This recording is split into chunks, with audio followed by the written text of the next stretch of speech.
Hi, I'm Oli Williamson. I'm the head chef at the Fat Duck, and today I'm going to show you jelly of oyster. So this dish comes at the end of the flurry, which is a few shorter, smaller courses that just gets you salivating, ready to enjoy your meal.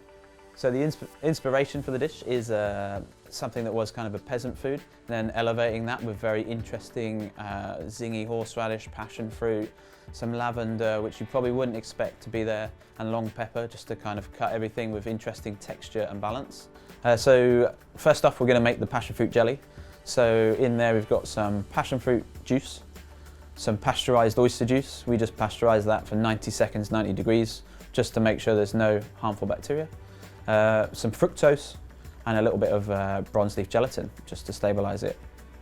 And then next up, we're going to make the mayonnaise for the horseradish cream. So in there, a little egg yolk, we've got some salt, some vinegar, some Dijon, and then we're just going to emulsify that with some vegetable oil. Also for that, we've just got a little whipping cream, which we just whip to soft peaks.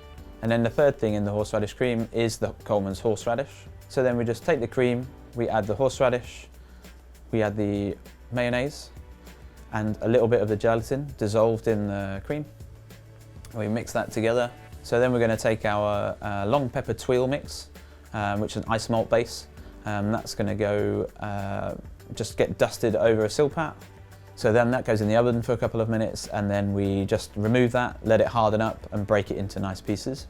So in the bottom of the bowl, the horseradish cream made earlier, we actually only put 1 gram in each bowl, just to make sure the balance is correct.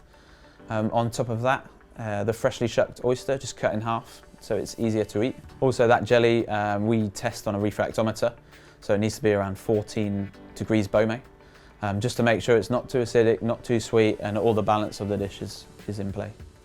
So then after that, we've got some fresh lavender flowers from the Fat Duck garden. And then on top of that, a couple of shards of the long pepper tuile. So there we have jelly of oyster.